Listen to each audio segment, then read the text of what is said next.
சதுரங்க பிரியர்கள் அனைவருக்கும் வணக்கம்.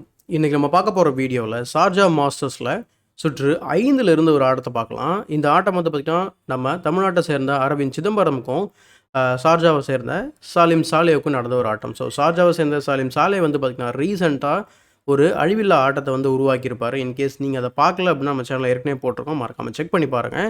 ஸோ இந்த கேமில் வந்து பார்த்திங்கன்னா அரவிந்த் வந்து ஒயிட் பீஸ் வந்து ஹேண்டில் பண்ணுறாரு, சாலிம் சாலே வந்து பிளாக் பீஸ் வந்து ஹேண்டில் பண்ணுறாரு. ஸோ இந்த கேமுக்குள்ளே போகிறதுக்கு முன்னாடி ரெக்வஸ்ட் என்ன அப்படின்னா நம்ம சேனல் நீங்கள் முறையாக பார்த்துட்ருக்கீங்க அப்படின்னா நம்ம சேனலை சப்ஸ்கிரைப் பண்ணிட்டு பெல் பட்டன் ப்ரெஸ் பண்ணி வச்சுக்கோங்க.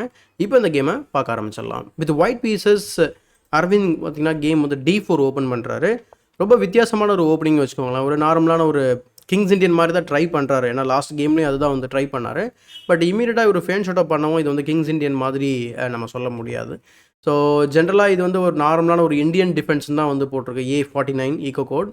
So bishop G7 bishop G2 ரெண்டு பேருமே குயிக்காகவே கேன்சல் பண்ணிடுறாங்க. அதுக்கப்புறம் D6 விளையாடுறாரு. அதாவது ஒயிட்டு நீங்கள் என்ன வேணால் பண்ணிக்கோ, நான் வந்து கிங்ஸ் இண்டியன் செட்டப் தான் விளையாட போகிறேன் அப்படின்னு சொல்லிட்டு பிளாக்கு சாலிம் சாலே வந்து ட்ரை பண்ணுறாரு.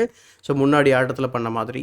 ஸோ பான் டு C4 வந்து பார்த்திங்கன்னா விளையாடுறாரு. So just more space gain பண்ணுறாரு. அதுக்கப்புறம் நைட் C6 டெவலப் பண்ணுறாரு. ஜென்ரலாக இந்த நைட்டை வந்து பார்த்திங்கன்னா நம்ம கிக் பண்ணுறதுக்கு நினைப்போம். ஆனால் பிரச்சனை என்ன அப்படின்னா நைட் A5 போயிட்டு உடனே இந்த பானை வந்து அட்டாக் பண்ணுவோம். இது ஒன்றும் பெரிய விஷயமே இல்லை அப்படிங்கிற மாதிரி நமக்கு தோணும். நம்மளால் B3 விளையாட முடியாது. ஏன்னா knight takes C4 wins the rook in the corner. So suppose B3 விளையாடணும் அப்படின்னா knight takes D5 is completely playable. So அதனால் வந்து பார்த்திங்கன்னா இந்த மாதிரி அவசரப்பட்டு அட்வான்ஸ் பண்ணி நம்ம ப்ரொவோக் பண்ணுறது அந்தளவுக்கு நல்லது கிடையாது. ஸோ நைட் C3 வந்து டெவலப் பண்ணுறாருங்க. அதுக்கப்புறம் E5 விளையாடுனதுக்கப்புறம் D5 விளையாடுறாரு. ஸோ இதுக்கப்புறம் நம்ம சப்போஸ் இந்த இடத்துல நைட் A5 வந்து ட்ரை பண்ணலாமா அப்படிங்கிற ஒரு கேள்வி தாராளமாக ட்ரை பண்ணலாம். இதுக்கப்புறம் நம்ம B3 விளையாட முடியும். அதுக்கப்புறம் இந்த நைட் கொஞ்சம் ஸ்டூபிடாக தெரியும் அந்த பொசிஷனில். ஸோ அதனால் நைட் டு B8 போயிட்டு D7க்கு வந்துடலாம் அப்படின்னு சொல்லி பார்க்குறாரு. ப்ளஸ் C பானையோ இல்லை B பானை வச்சு நம்ம வந்து சென்டரை வந்து சேலஞ்ச் பண்ணுவோம் லேட்டராக. ஸோ பான் டு C5 இது வந்து பார்த்திங்கன்னா ஒரு எதிர்பார்க்காத ஒரு ரெஸ்பான்ஸ் வச்சுக்கோங்க. ஏன்னா ஜென்ரலாக இந்த பொசிஷனில் ஒயிட் வந்து E4 வந்து விளையாடுவார். ஏன்னா கிங்ஸ் இண்டியன் செட்டப்பை பொறுத்த வரைக்கும் நைட்டை ரீரோட் பண்ணிவிட்டு பான் F5 வந்து அட்வான்ஸ் பண்ணி அட்டாக் பண்ண வருவாங்க. அதை வந்து நம்ம வந்து எதிர்நோக்கிறதுக்காக இல்லை அதுக்கு தயாராக இருக்கிறதுக்காக E4 வந்து ஜென்ரலாக விளையாடுறது தான். அதுவும் இந்த பொசிஷனில் நிறைய கேம்ஸ் ஆடிருக்காங்க. பட் இங்கே அரவிந்த் வந்து பார்த்திங்கன்னா C5 விளையாடிட்டு சென்டரை வந்து பார்த்திங்கனாக்கா அவரோட D6 அதாவது அவரோட ஸ்டேபிள் பாயிண்ட் D6 வந்து பார்த்திங்கன்னா அட்டாக் பண்ணுறாரு. ஸோ அட்டாக் பண்ண உடனே அவர் வந்து பார்த்திங்கன்னா நைட்டு டெவலப் பண்ணி அந்த பானுக்கு அட்டாக் பண்ணணும். ஸோ ஓகே ஃபோர்ஸ் பண்ணி அதை ட்ரேட் பண்ணாங்க. C5 வந்து பார்த்திங்கன்னா கம்ப்ளீட்டாக ஓப்பன் ஆகிடுது. ஸோ ரெண்டு பேருமே வந்து ஒர்க் பண்ண முடியும் அந்த ஃபைலில். ரெண்டாவது நைட்டுக்கு வந்து பார்த்திங்கன்னா C5 ஸ்கொயரில் ஒரு பியூட்டிஃபுல்லான ஒரு ஸ்கொயர் வந்து கிடச்சிருக்கு. பட் இமீடியட்டாக அங்கே போகவும் முடியாது. ஏன்னா நீங்கள் உடனே போனீங்க அப்படின்னா B4 வரும். So night to D2 try பண்ணுறாரு. ஒரு ஏன்னா இப்போது இது கிங்ஸ் இண்டியனாக இருந்தாலுமே ஸ்ட்ரக்சர் வந்து பார்த்திங்கன்னா கொஞ்சம் நீங்கள் இந்த பெனோனியை பற்றி தெரிஞ்சிருந்தால் உங்களுக்கு இந்த ஸ்ட்ரக்சர் நிறையா பார்த்துருப்பீங்க. ஸோ இந்த ஸ்ட்ரக்சர் வந்து பார்த்திங்கன்னா பெனோனி ஸ்ட்ரக்சர் மாதிரி இருக்குது. பின்னாடி D6ல் ஒரு பேக்வேர்ட் பான். ஸோ அதை டார்கெட் பண்ணுறதுக்காக தயாராகிறாரு அரவிந்த். ஸோ அதுக்கப்புறம் நைட் E8 போயிட்டு பான் F5க்கு அட்வான்ஸ் பண்ணலான்ற ஒரு முயற்சி. நைட் டு C4 D6ல் ஒரு சின்ன ப்ரெஷர்.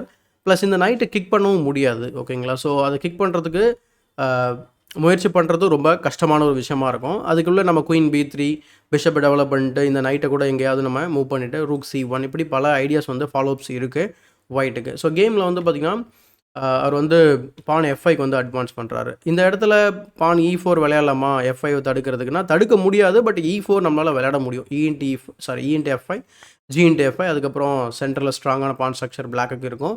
ப்ளஸ் டிப்பிக்கலாக கிங்ஸ் இண்டியனில் எப்படி வந்து அட்டாக் பண்ணுறதுக்கு முயற்சி பண்ணுறோம் அந்த அட்டாக் வந்து கேரி அவுட் பண்ணுவார். ஸோ நைட் C4 விளையாடுனதுக்கப்புறம் டிப்பிக்கல் F5 வந்து வருது anyway.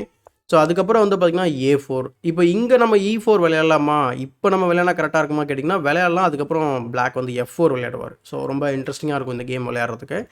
So suppose F4 A3 and then even G5 ரொம்ப ஒரு என்ன சொல்கிறது இன்ட்ரெஸ்டிங்கான ஒரு வேரியேஷன். ப்ளஸ் வந்து பார்த்திங்கன்னா பான்ஸ் எல்லாம் டாஸ்கோவில் ஃபிக்ஸ் பண்ணுறதுனால இந்த பிஷப் வந்து பார்த்திங்கன்னா கொஞ்சம் யூஸ்லெஸ் மாதிரி தெரியும். பட் அப்படி தான் வந்து கிங்ஸ் இண்டியனில் வந்து விளையாடுவாங்க. ஸோ பான் டு G5 இப்போ விளையாடுறாரு. ஸோ கேமில் வந்து பார்த்திங்கன்னா A4 bishop to E3 bishop E3க்கு அப்புறம் நைட் டு B5 ஆல்ரெடி வந்து பார்த்திங்கன்னா ஒரு சின்ன த்ரெட்டு தான். ஏன்னா A7 பான் வந்து போயிடும். ஸோ அதனால் அவர் நைட் C7 வந்து விளையாடிட்டு அந்த B5 ஸ்கொயரை வந்து செக்யூர் பண்ண பார்க்குறாரு. இந்த இடத்துல F4 வந்து ஒரு ரொம்ப டெம்ப்டிங்காக இருக்கும்.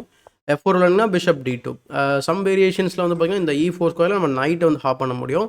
ப்ளஸ் உங்களுக்கு எக்கச்சக்கமான லைட் ஸ்கொயர் வீக்னஸஸ் இருக்குது. கேமில் நைட் C7 பார்க்குறோம். So stopping night B5 so அதுக்கப்புறம் குயின் B3 நான் வந்து விளையாடியே ஆவேன் அப்படின்ற மாதிரி அவர் வந்து குயின் B3 டெவலப் பண்ணுறாரு. ரூக்கையும் கனெக்ட் பண்ணிடுறாரு. நைட் டு B5 ப்ரிப்பேரும் பண்ணுறாரு. ஸோ குயின் B3க்கு அப்புறம் அவர் வந்து ரூக்கை வந்து F7ல் வந்து டெவலப் பண்ணுறாரு. இந்த நிலையில் சரி ஓகேங்க, இப்போ இந்த நைட் வந்து B5 வர்றது தான் பிரச்சனையா அப்படின்னு சொல்லி நம்ம கேட்டோம்னா கண்டிப்பாக பிரச்சனை தான். ஏன்னா A7 நம்ம வந்து பாதுகாப்பு கொடுக்க முடியாது. சரி ஓகே, நம்ம ப்ரொஃப்ளாக்டிக்காக மூவ் பண்ணால் என்ன ஆகும், நைட் டு B6 இமீடியட்லி வந்துடும். ஸோ அதுக்கப்புறம் ரொம்ப இரிட்டேட்டிங்காக இருக்கும் இந்த பொசிஷனை ஹேண்டில் பண்ணுறதுக்கு. இந்த நைட்டை உங்களால் ஓட வைக்கவே முடியாது. உங்கள் பொசிஷன் ஆல்ரெடி ஃபஸ்ட்டு 2 ரேங்க்ஸ்லேயே வந்து பார்த்திங்கன்னா கிராம்ப் ஆகிருக்கும். ரொம்ப கஷ்டமான ஒரு பொசிஷன் பொதுவாக பேசணும் அப்படின்னா. அல்லது B6 வந்து இப்போ விளையாடலாம், அதுதான் வந்து பார்த்திங்கன்னா பெஸ்ட் மூவ். A6 பதில் B6 கன்சிடர் பண்ணலாம். ஐடியா என்ன அப்படின்னா, இந்த இடத்துல நீங்கள் நைட் B5 வரும்போது நம்ம F4 வரலாம். ஸோ அண்ட் தென் ஒயிட்டுக்கு வந்து பார்த்திங்கனாக்கா பிளாக்குக்கு ஓரளவுக்கு அட்டாக் பண்ணக்கூடிய ஒரு வாய்ப்பு இங்கே இருக்குது அப்படின்னு சொல்லி சொல்லலாம். ஸோ பிஷப் டு D2க்கு அப்புறம் night X B5 and then 8 B5 சொல்லி A5 வழியாக ஒயிட் ஒர்க் பண்ண ஆரம்பிப்பார். பட் இருந்தாலும் ஏதாவது ஒன்று காம்ப்ரமைஸ் பண்ணி தான் ஆகணும். ஸோ பட் கிங் சைடில் ஒரு அட்டாக் வந்து பண்ணுறதுக்கு வாய்ப்பு அதிகமாக இருக்கும். பட் கேமில் என்னாச்சு அப்படின்னா, ரூக் F7 வந்து பண்ணுறதுனால ஒரு நைட் B5 அலோவ் பண்ணுறாரு. Now the thread is A7 is hanging. So அதனால் அவர் B6 போட்டு பிஷப்போட டாயிங்கில் வந்து பிளாக் பண்ணுறாரு. பட் பிஷப்போட இந்த இடத்துல B6 சப்போஸ் இன்கேஸ் நீங்கள் வந்து F4 இப்போ விளையாடலாமா அப்படின்னு கேட்டிங்கன்னா விளையாட முடியாது. ஏன்னா A7 வந்து நமக்கு வந்து அட்டாக்ல இருக்குது. எக்ஸாம்பிள் நீங்கள் F4 விளையாடிங்க அப்படின்னா bishop to A7, knight x B5னா 8 B5, அடுத்து night to B6. So again ரொம்ப மோசமான ஒரு நிலைமை பிளாக்குக்கு. ஸோ அதனால் அவர் வந்து B6 விளையாடி பிஷப்போட டைங்கில் க்ளோஸ் பண்ணுறாரு. அடுத்த மூவில் வந்து பார்த்திங்கன்னா நம்ம வந்து பான் டு F4 வந்து ப்ரிப்பேர் பண்ணுறாரு. ஆனால் இந்த இடத்துல ஆல்ரெடி வந்து பார்த்திங்கனாக்கா ஒரு சூப்பரான ஒரு காம்பினேஷன் வந்து இருக்குது. நீங்கள் வீடியோவை பாஸ் பண்ணிட்டு ட்ரை பண்ணலாம், ட்ரை பண்ணலாம். அட்லீஸ்ட் ஒரு 4 மூவ் நீங்கள் கேல்குலேட் பண்ணால் உங்களுக்கு இதில் இருக்கக்கூடிய ஒரு சின்ன டாக்டிக்கல் ஐடியா வந்து புரியும். ஸோ நீங்கள் தமிழில் பார்த்துருப்பீங்க, ஒரு ப்ரில்லியண்ட்டான ஒரு பிஷப் சாக்ரிஃபைஸ் வந்து இங்கே பண்ணுறாரு அரவிந்த் சிதம்பரம். ஒரு இம்பேலன்ஸ் உருவாக்குறதுக்காக பிஷப் டேக்ஸ் G5 எ ப்ரில்லியன் பிஷப் சாக்ரிஃபைஸ். ஸோ குயினால் வெட்டி தான் ஆகணும். அதர்வைஸ் நீங்கள் அதை வந்து அக்செப்ட் பண்ணாத சரி ஓகே நீங்கள் குயினை மூவ் பண்ணலாம். எக்ஸாம்பிள் குயின் D7 போகிறீங்கன்னா உங்களுக்கு வந்து ஒரு பான் வந்து எதுக்குமே என்ன சொல்கிறது, ஒரு காம்பன்சேஷனே இல்லாமல் நீங்கள் ஃப்ரீயாக கொடுத்த மாதிரி ஆகிடும். ஸோ அந்த காரணத்தினால அதை அக்செப்ட் பண்ணுறது தான் வந்து ஒரு பெஸ்ட் சாய்ஸாக இருக்கும். ஸோ குயின் டேக்ஸ் G5, அதுக்கப்புறம் வந்து பார்த்திங்கன்னா நைட் டேக்ஸ் D6. பாயிண்ட் என்ன அப்படின்னா, நீங்கள் வெட்டினதுக்கப்புறம் நான் வெட்டுவேன். அப்படி வெட்டி முடிச்சதுக்கப்புறம் இதாக வந்து கேமில் நடக்குது. ரூக் அட்டாக்ல இருக்குது. நீங்கள் ரூக்கை சேவ் பண்ணுறது ரொம்ப ரொம்ப கஷ்டம். 2 மூவ் நீங்கள் கன்சிடர் பண்ணலாம். ரூக் மூவ் நேச்சுரலாக நம்ம விளையாடுறப்போ ரூக் F8 கொண்டு போகிறது. அப்படி கொண்டு போகும்போது நம்ம நைட்டை C8ல் விட்டுட்டு டிஸ்கவரி கொடுக்க முடியும். ஸோ இதனால் ஒரு பீஸ் வந்து ட்ராப் ஆகும் உங்களுக்கு. ஸோ இந்த காரணத்தினால வந்து பார்த்திங்கன்னா பீஸ் ட்ராப் ஆகிறது மாதிரி, எக்ஸாம்பிள் நீங்கள் வந்து கிங்கை மூவ் பண்ணுறீங்க அப்படின்னு சொன்னால் then we can even play bishop to B7, அல்லது நம்ம டேரெக்டாக கூட வெட்டலாம். ஸோ ரூக் டேக்ஸ் C7 வரும். பட் ஓகே, இந்த பொசிஷன் வந்து பார்த்திங்கன்னா நமக்கு ஒரு பான் வந்து அப்பில் இருக்கிறோம், ஸ்ட்ராங்கான ஒரு பிஷப் இருக்குது, ப்ளஸ் நம்ம ஒர்க் பண்ணுறதுக்கு 2 ஃபைல் இருக்குது. ஸோ இவருக்கு கிங் வந்து பார்த்திங்கன்னா கொஞ்சம் காம்ப்ரமைஸ் ஆகிருக்குன்னு வச்சுக்கோங்களேன். அதே மாதிரி இந்த இடத்துல பிஷப் டு B7 நம்ம வந்து கன்சிடர் பண்ண முடியும். சப்போஸ் நீங்கள் மூவ் பண்ணிட்டு ரூக் அட்டாக் பண்ணீங்க அப்படின்னு சொன்னால் D-Take C7 ஆட முடியும். நீங்கள் வந்து ரூக்கால் வெட்டும்போது தென் ரூக் A C1, அதுக்கப்புறம் இந்த பான் வந்து பார்த்திங்கன்னா ரொம்ப ஸ்ட்ராங்கான ஒரு பாஸ் பானாக இருக்கும் 7th ரேங்க்கில். ஸோ அதே மாதிரி இந்த இடத்துல பல ஆப்ஷன்ஸ் நம்ம வந்து கன்சிடர் பண்ண வேண்டியிருக்கு. ஒன்று ரூக் F8, இன்னொன்று ரூக் F6. இது வந்து ரொம்ப லாஜிக்கலான ஒரு கண்டினியூஷன். ஏன்னா நைட்டால் வெட்டினதுக்கப்புறம் நீங்கள் வெட்டுவீங்க, அதுக்கப்புறம் நம்ம டிஸ்கவரி கொடுப்போம் இல்லையா. ஸோ டிஸ்கவரி கொடுத்தோம் அப்படின்னு சொன்னால் இந்த இடத்துல நைட் E6 வைக்க முடியும். ஸோ இந்த இடத்துல டிஸ்கவரி கொடுத்தீங்க அப்படின்னா நைட்டை மூவ் பண்ணிவிட்டு டிஸ்கவரியிலேருந்து போயிட்டு ஒரு பின்னில் வந்து மாற்ற மாதிரி இருக்கும். அதுக்கப்புறம் இந்த பொசிஷனை வந்து ஓரளவுக்கு சமாளிக்கலாம் அப்படிங்கிறது தான். ப்ளஸ் இந்த இடத்துல ரூக் F C1 தான் வந்து சரியான நகர்வாக இருக்கும், அல்லது ரூக் A C1 அல்லது ஏதோ ஒரு ரூக்கை கொண்டு வந்து நைட்டை பின் பண்ணுறது ரொம்ப ரொம்ப ஒரு இன்ட்ரெஸ்டிங்கான வேரியேஷனாக இருக்கும். அதுக்கப்புறம் D6 ப்ரிப்பேரிங் பிஷப் B7 ரொம்ப ரொம்ப ஸ்ட்ராங்கான கண்டினியூஷனாக இருக்கும். ஸோ இப்படி பல ஆப்ஷன் இருக்குது. நான் ஏற்கனவே மென்ஷன் பண்ண மாதிரி ஃபைனலாக வந்து பார்த்திங்கன்னா நம்ம குயின் F6 வந்து பார்த்திங்கன்னா கேமில் விளையாடின மூவ். ஸோ குயின் F6 விளையாடணும் அப்படின்னு சொன்னால் நைட் டேக்ஸ் F7 இருக்குது. ஸோ குயினால் வெட்டினதுக்கப்புறம் கிராஸ் பின் போடுறாரு. கிராஸ் பின்னால் அவரால் டிஸ்கவரி கொடுக்க முடியாது.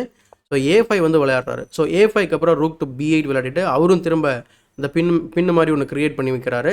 So rook F C1. ஆனால் இந்த இடத்துல தாராளமாக அந்த பானை வெட்டலாம், அதனால் எந்த பிரச்சனையும் வராது. ஏன்னா நீங்கள் ரூக்கால் வெட்டிட்டு நம்ம வந்து குயின் மேலே டைம் கெயின் பண்ணுறதா நினச்சிங்க அப்படின்னா ஆக்சுவலாக குயினுக்கு நீங்கள் ஹெல்ப் தான் பண்ணுறீங்க. எதுக்கு அப்படின்னா இந்த பானை புஷ் பண்ணுறதுக்கு. ஏன்னா இப்போ நம்ம புஷ் பண்ண முடியாது. குயினை நம்ம வந்து D1க்கு மூவ் பண்ணிவிட்டு, அல்லது வந்து பார்த்திங்கன்னா C2க்கு மூவ் பண்ணிவிட்டு, அதுக்கப்புறம் நம்ம வந்து பார்த்திங்கன்னா இந்த rook tax A7, porn to D6 இதெல்லாம் ஸ்ட்ராங்கான ஐடியாவாக இருக்கும். எக்ஸாம்பிள் நீங்கள் இந்த பிஷப்போட டைங்கில் கட் பண்ணிங்க அப்படின்னு சொன்னால் ரூக் டேக்ஸ் A7. ஸோ இந்த C7 இருக்கக்கூடிய நைட்டை வந்து நம்மளால் ஈஸியாக டார்கெட் பண்ணி மேலே கொண்டு போக முடியும் 7th ரேங்குக்கு ரூக்ஸை. ஸோ அடுத்த கேமில் வந்து பார்த்தீங்கன்னா ரூக் FC1 ஆடிட்டரு நைட்டை வந்து பார்த்தீங்கன்னா ப்ரெஷர் பண்ணுறாரு. So that rook into C7. அடுத்து நீங்கள் குயினால் வெட்டும்போது pawn D6 wins the queen, or I think queen F7, அதுக்கப்புறம் பிஷப் டு D5 இருக்குது. ஸோ இப்படி டாக்டிக்கல் ஐடியாஸ் எக்கச்சக்கமாக இருக்குது. அதனால் இது ஒரு பெரிய த்ரெட்டு தான். அதனால் E4 போட்டு அந்த டயகனலை க்ளோஸ் பண்ணுறாரு. அதுக்கப்புறம் 8x B6, 8x B6க்கு அப்புறம் 8x B6 விளையாடுறாரு. இந்த இடத்துல ரூக் டெக்ஸ் B6 விளையாடினா திரும்ப நம்ம பார்த்த அதே லைன். குயின் C2க்கு பதில் இந்த தடவை வந்து பார்த்தீங்கன்னா குயின் D1 வந்து வைக்க முடியும். அதே மாதிரி நீங்கள் ரூக்கு லெஃப்ட் பண்ணியிருக்கிறதுனால C8 இருக்கக்கூடிய பிஷப் பாதுகாப்பு இல்லாமல் இருக்கும். பல பிரச்சனைகள் இருக்குது இந்த லைனில். ஸோ 8x B6, அதுக்கப்புறம் queen C2. So threatening to win the night. So அதனால் ஆனால் இந்த இடத்துல அரவிந்த் வந்து பார்த்திங்கன்னா ரூக் A7 ஆடிட்டு அந்த பின்னை வந்து பார்த்திங்கன்னா மெயின்டைன் பண்ணுற மாதிரி ஆடிருக்கலாம். ஸோ ரூக் A7 ஆடி இருந்தார் அப்படின்னு சொன்னால் தென் C7 இருக்கக்கூடிய நைட் வந்து பார்த்திங்கன்னா பின்னில் இருக்கும். ஆல்ரெடி ஒரு ப்ரெஷர் இருக்குது. ஸோ இன்ட்ரெஸ்டிங்காக போயிருக்கும். பட் அவர் வந்து பேக்கப் பண்ணதுனால இந்த இடத்துல பிஷப்பை வச்சு ஆக்சுவலாக கேம் மொத்தமாக வந்து பார்த்திங்கன்னா இப்போது கொஞ்சம் சமனடைய வாய்ப்பு நிறையவே இருக்குது. அதே மாதிரி அவர்கிட்ட இருக்க ஒரு இம்பேலன்ஸ் வந்து பார்த்திங்கன்னா அதாவது 2 மைனர் பீஸ்க்கு இவர் வந்து ரூக் வச்சுருக்காரு. பொதுவாக இந்த இம்பேலன்ஸ் வந்து 2 மைனர் பீஸ் வச்சுருக்கவங்க தான் அதனால் வந்து பார்த்திங்கன்னா பெனிஃபிட்டாக இருக்கும். ஆனால் அவருக்கு சரியான கோஆர்டினேஷன் இல்லை, ப்ளஸ் கிங்கும் கொஞ்சம் வந்து காம்ப்ரமைஸ் ஆகிருக்கு. அதனால தான் வந்து அரவிந்த்னால இந்த அளவுக்கு வந்து பார்த்திங்கன்னா இந்த பொசிஷனை வந்து என்ன சொல்கிறது கொண்டு வர முடிஞ்சுது. பட் இப்போ ஆல் ஆஃப் அ சடன் வந்து பார்த்திங்கன்னா கேம் வந்து ஈக்குவல் ஆகிடுச்சு. இது எப்படி கொண்டு போக போகிறாங்க அப்படிங்கிறத பாருங்கள். டைம் சுச்சுவேஷன் வந்து பார்த்திங்கன்னா அகெயின் வந்து பார்த்திங்கன்னா இட் பிளேஸ் மேஜர் ரோல். எப்போவுமே அதுதான் வந்து டிபிக்கலாக நடக்கும் எண்டிங்கில் வரும்போது. ஏன்னா அரவிந்துக்கு வந்து பார்த்திங்கன்னா 7 நிமிஷம் தான் இருக்குது. ஆனால் சலீமுக்கு வந்து பார்த்திங்கனாக்கா கிட்டத்தட்ட வந்து பார்த்திங்கன்னா ½ அன் ஹவர் இருக்குது. ஸோ ரூக் A7 இப்போ விளையாடுறாரு. அதுக்கப்புறம் பிஷப் B7. ஸோ அந்த பின் ஒன்றும் பண்ணாது அப்படிங்கிறாரு. அதுக்கப்புறம் E3க்கு அப்புறம் நைட்டை வந்து பார்த்திங்கன்னா ஆக்டிவான ஸ்கொயர் கொண்டு வரது மட்டும் இல்லாமல் ரூக்கையும் கிக் பண்ணி விடுறாரு. ரூக்கு பின்னாடி ட்ராப் ஆகுது. ட்ராப் ஆனதுக்கப்புறம் பிஷப் டெக்ஸ் D5யும் விளையாடிடுறாரு. அவர்கிட்ட இருந்த அந்த ஒரு எக்ஸ்ட்ரா பானையும் வந்து பார்த்திங்கன்னா வெட்டிடுறாரு. இப்போ இருக்கிறது அவர்கிட்ட அந்த இம்பேலன்ஸ் மட்டும்தான். பிஷப் F1 போட்டு நைட்டை த்ரெட்டன் பண்ண உடனே நைட்டு D6 ஸ்கொயர் போயிடுது. குயின் டு D2 போட்டு இந்த இடத்துல ரூக் டு D1 ப்ரிப்பேர் பண்ணுறாருன்னு நினைக்கிறேன். ஸோ அந்த காரணத்தினால அவர் என்ன பண்ணுறாரு, ப்ரொஃப்ளாக்டிக்காக ஒரு மூவ் பண்ணுறதா நினச்சி கேம் வந்து இப்போது பிளெண்டர் பண்ணிடுறாரு. King H8. இந்த கிங் H8 வந்து பார்த்திங்கன்னா மிகப்பெரிய ஒரு பிளண்டரு. இதனால நீங்கள் கேமை வின் பண்ண முடியும். அதுக்கு நீங்கள் கண்டுபிடிக்க வேண்டியது ஒரு சீரியஸ் ஆஃப் மூவ்ஸ், ஒரு சின்ன tactical idea with a brilliant move. So video pass பண்ணிட்டு நீங்கள் ட்ரை பண்ணலாம். ஸோ இந்த இடத்துல வந்து பார்த்திங்கன்னா அரவிந்த் வந்து பார்த்திங்கன்னா ப்ரில்லியண்ட்டான ஒரு ரூக் சாக்ரிஃபைஸ் வந்து பண்ணுறாரு. ஒரு rook to D4, brilliant rook sacrifice. ஏன் அப்படின்னா இந்த இடத்துல கிங் தான் பிரச்சனை. இப்போ கிங் மூவால் தான் இது எல்லாமே நடக்குது. எக்ஸாம்பிளுக்கு கேமில் வந்து அதை வெட்டிடுறாரு, வேறு வழியும் இல்லை. இல்லைனா நமக்கு எப்படினாலும் இந்த பிஷப் அல்லது நைட்டு போக தான் போகுது. ஸோ வெட்டதுக்கப்புறம் செக்கோட வருது. இந்த கிங் வந்து H8 கார்னர் போகாமல் இருந்தால் இது செக்கோட வராது. அதனால அவங்களுக்கு பிரச்சனை வந்திருக்காது. செக்கோட வரதுனால கிங்கை தான் மூவ் பண்ணோம். அதுக்கப்புறம் பேட்டரி ஃபார்ம் பண்ணி இந்த வீக்காக இருக்கக்கூடிய பீசஸை டார்கெட் பண்ண ஆரம்பிக்கிறார். ஸோ இதுதான் இந்த லைனில் இருக்கக்கூடிய பிரச்சனை. அப்போ இந்த இடத்துல பிளண்டர்னு சொன்னீங்களே, அப்போ என்ன கரெக்டான மூவாக இருக்கும் அப்படின்னு கேட்டிங்கன்னா நிறைய ப்ரொஃப்ளாக்டிக்கல் மூவ் இருக்குது. எக்ஸாம்பிளுக்கு இந்த இடத்துல கிங் H8க்கு பதிலாக அவர் என்ன பண்ணியிருக்கலாம் அப்படின்னு கேட்டிங்கன்னா கிங்கை வந்து F8க்கு கூட கொண்டு வந்திருக்கலாம் டுவோர்ட்ஸ் த சென்டர். அப்படி இல்லையா குயின் E6 கூட கொண்டு வரலாம். குயின் E6 இங்கே வந்து ஒரு சீரியஸ் ஆஃப் எக்ஸ்சேஞ்ச் வந்து நம்மளால பண்ண முடியும். Example queen to B4, queen to B4க்கு அப்புறம் நைட்டை மூவ் பண்ணலாம். அதுக்கப்புறம் பிஷப் டு C4 ஒரு எண்டிங்குள்ளே போகிற மாதிரி இருக்கும்.